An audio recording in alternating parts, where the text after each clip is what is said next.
So is AI-IT fentanyl?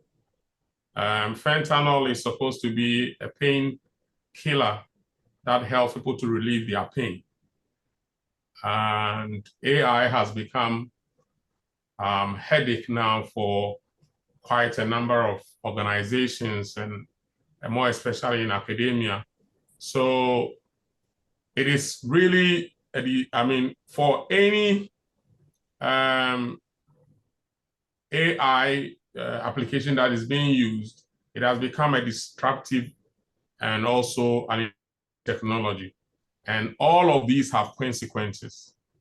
The moment you introduce AI anywhere, you have to look at the consequences. And it's important that those who are in charge of IT, more especially the chief information officers, will let us understand the hype from the reality, because it's changing, it's pushing boundaries, it's affecting how people work. And it's important that they who lead that chart should really differentiate the hype from the reality. It's also created job paradox. World Economic Forum is suggesting that it's going to lay people off by way of the jobs not existing, and it's also going to increase opportunities for other people. So while it's trying to solve a problem, it is also creating some problems. And there's a big problem with the fentanyl issues in the sub-Saharan Africa.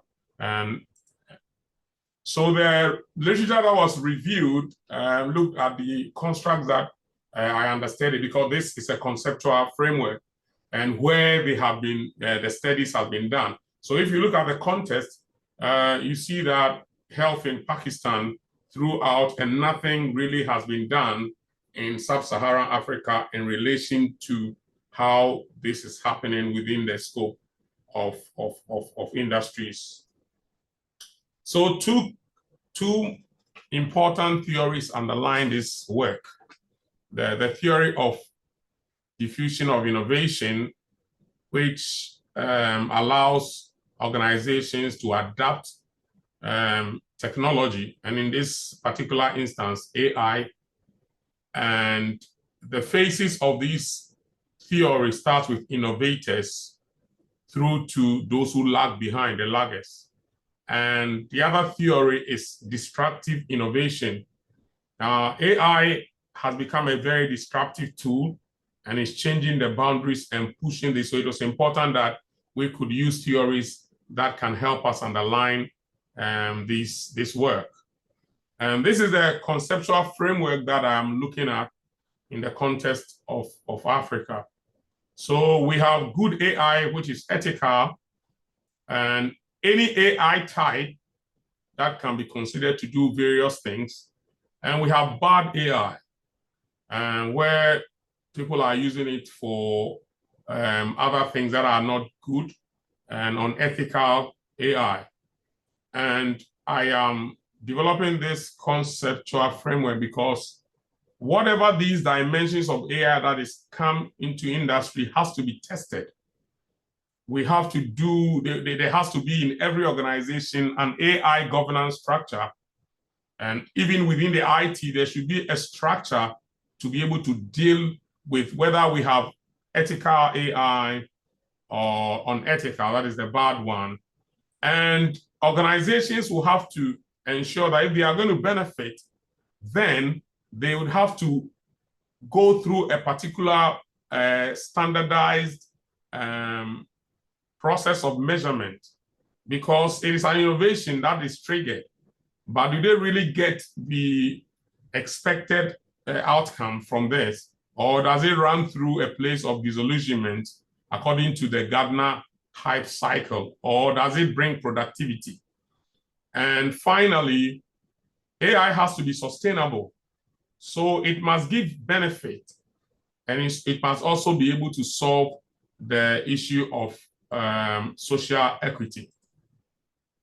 So the data that I gathered, that the people I engaged were C-band business executives and the chief information officers who are in charge of the IT technology within their organizations. So I looked at 16 institutions, which included universities and harbors, manufacturing, pharmaceutical, and hospitals. And I did a thematic analysis based on the constructs that I studied.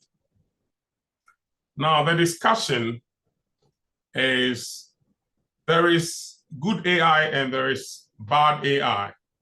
And what is happening is that there's the possibility of mistakes and others are using it irresponsibly. They know that this AI tool has a good side, but they are using it to target people in terms of people who are using it to siphon money from people. They are using it to create images and change the images to be able to deal with people. And by virtue of these, they are privacy and data loss and breaches within the industries that were under studies. And you see that this is consistent with the destructive innovative theory. And like I said before, in the educational institutions, a lot of our students are knowingly using AI to plagiarize and also to fabricate evidence to support their academic work. And you see that ChatGPT is doing quite a lot for these students in this regard. And it is also consistent with the destructive innovation theory. What is happening is that while some are doing these bad things, others are also using AI ethically to be able to support systems and what they do within their industry. So it is enhancing growth and it is affecting their productivity. And it is important that these C-band people are exploiting AI in a positive way. And like I said, some are also afraid that it's going to affect the way and affect the image of the organizations. Now, what I found out was that not a lot of people have got set of metrics to measure whether they are really benefiting from AI or not. Because for you to be able to do that, you need to be able to measure. If you're able to measure your productivity levels as far as AI is concerned, then you are sure the path to carry.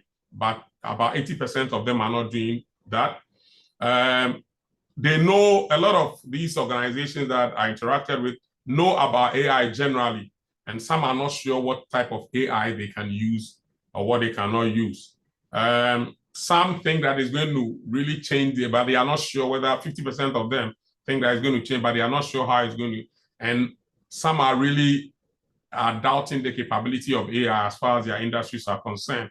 And it's only a 5% of organizations that are really thinking that AI can enlighten and help the organization to be better.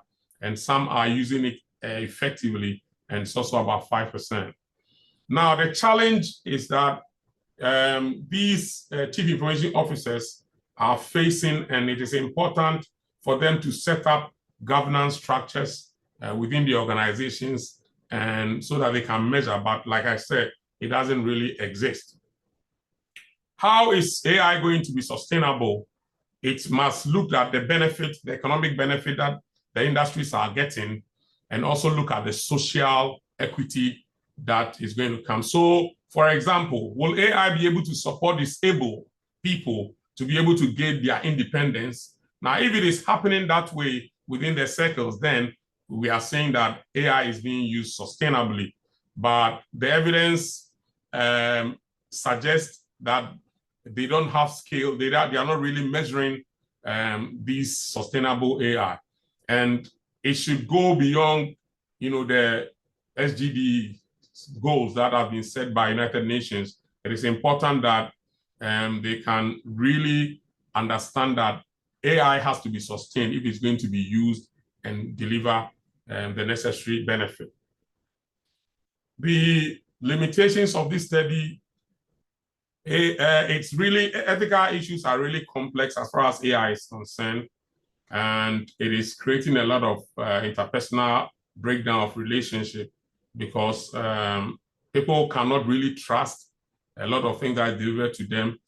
I mean, sometimes when you mark students' work and you see the level of AI that has been used, you realize that, are you really trusting the students to do the right thing or not? Then this one is just a conceptual framework.